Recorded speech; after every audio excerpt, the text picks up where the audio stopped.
Diablo — это легендарная серия игр, которая породила целый поджанр — диаблоиды. РПГ с изометрическим видом сверху, где главный акцент сделан на быстрые бои, сбор большого количества лута и прокачку персонажа. И каждый год появляются похожие проекты. Вот тебе 5 игр в духе Diablo.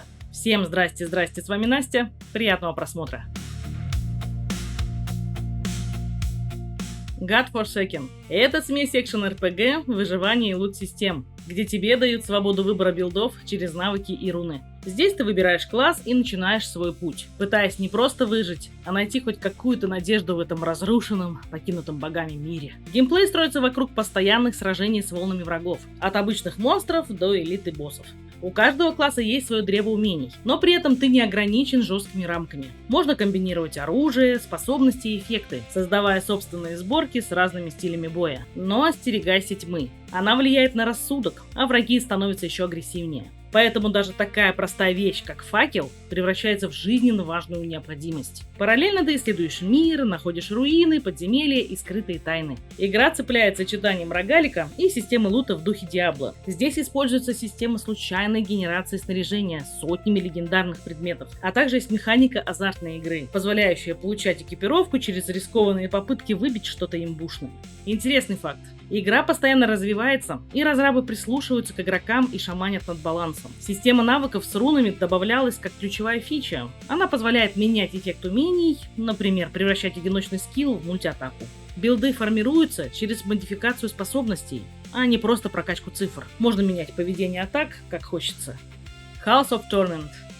Ты выбираешь героя и спускаешься в залы мучений. Место, где тебя сразу встречают толпы монстров и хотят натянуть на пукан. Здесь нет долгих вступлений. Почти сразу начинается выживание, где твоя задача продержаться как можно дольше, уничтожая волну за волной и постепенно приближаясь к встрече с повелителями подземного мира. Игровой процесс строится вокруг быстрых забегов примерно по 30 минут, где ты находишь новые способности, свойства и предметы, собирая из них свой билд. Причем часть найденного можно сохранить для будущих попыток, что само по себе похоже на прогресс. Бои динамичные и плотные, вокруг постоянно куча врагов, у боссов свои атаки и механики, и приходится быстро соображать. За счет большого количества умений, артефактов и эффектов можно экспериментировать со стилями игры, пробовать разные тактики и подстраиваться под ситуацию прямо по ходу прохождения. Цепляет игра своим ретро-стилем в духе Diablo 2 в 90-х, и хорошо зайдет, если любишь короткие, но насыщенные сессии с прокачкой и сборкой билдов. Интересный факт: в игре более 500 заданий, которые формируют метапрогрессию, а также свыше 1000 свойств, с помощью которых можно усиливать персонажей и их умения. Изначально игру планировали как завершенный продукт без длительной поддержки, но после успеха и хороших продаж решили развивать проекты и выпускать DLC.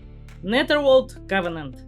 Тебе предстоит играть за выжившего после катастрофы, который держит в руках странный артефакт — фонарь Нижнего мира. С его помощью ты буквально связываешься с душами погибших и заключаешь с ними договоры, чтобы выжить. Атмосфера сразу давит. Вокруг искаженные герои, демные ощущения, что ты находишься где-то на грани жизни и смерти. Геймплей завязан на прохождении процедурно генерируемых лабиринтов, где каждая попытка — это новый заход с разными событиями и врагами. Бои требуют точности. Ты не просто машешь оружием, а следишь за таймингами, уклоняешься, парируешь и выбираешь момент для атаки. Параллельно используешь призраков-напарников, спектральных союзников с разными ролями, которые помогают в бою и открывают дополнительные тактические возможности. Постепенно разблокируются новые классы, оружие, режимы и уровни сложности. А между вылазками ты возвращаешься в лагерь для передышки. Там собираешь союзников, создаешь снаряжение и через обрывки диалогов узнаешь больше о произошедшей катастрофе и постепенно собираешь целую историю по кусочкам. Интересный факт: в версии 1.0 в игру добавили 5 новых классов,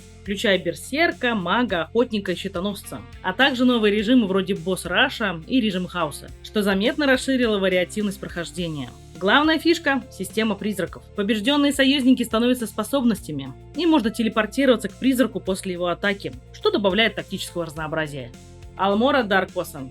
Это классический хак-энд-слэш в ретро-стиле, где ты отправляешься на огромный остров Альмор и постепенно прокладываешь свой путь через леса, болота, склепы и города, исследуя мир и раскрывая его секреты. Игровой процесс строится вокруг постоянного движения вперед. Ты сражаешься с монстрами, собираешь экипировку, прокачиваешь персонажа и выполняешь задания от NPC. По пути находишь сотни предметов, от оружия и брони до зелий. А если хочется больше контроля, можно заняться крафтом и добычей ресурсов, чтобы создавать и улучшать вещи самостоятельно. Иногда к тебе может присоединиться наемник, и тогда сражение становится чуть проще. По пути встречаются скрытые пещеры, подземелья, квесты и даже небольшие активности вроде мини-игры с костями. Все это добавляет нотки ностальгии по классической РПГ, где ты просто идешь вперед, становишься сильнее и открываешь новые возможности. Плюс есть режим «Новая игра плюс», если захочется пройти все еще раз, но уже на сложном уровне. Интересный факт. Игра изначально была мобильной РПГ, которая стала популярной у игроков, а затем получила улучшенную версию для ПК с переработанным управлением, графикой и боевой системой.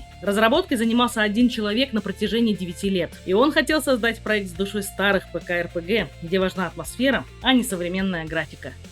Night Swarm.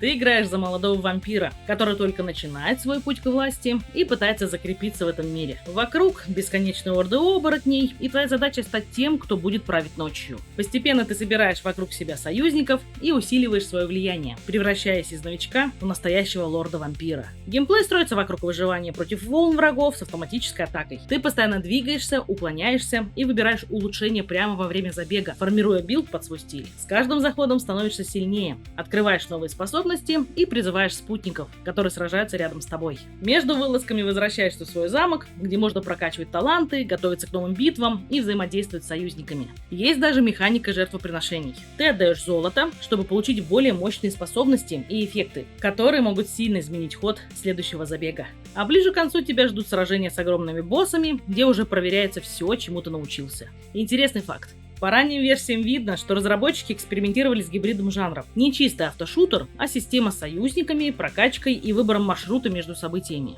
Также союзники работают как двойная механика. Они усиливают билд, но одновременно ослабляют самого персонажа, создавая нестандартный баланс. Вот такая подборка игр в духе Diablo у меня получилась. А какие похожие игры знаешь ты? Пиши в комментариях. Если тебе захотелось во что-нибудь поиграть из списка, значит моя миссия выполнена. Подписывайтесь на канал, кто не подписан, ставьте лайки, пишите комментарии. А главное, берегите себя и берегите свое здоровье. С вами была Настена, всем пока-пока.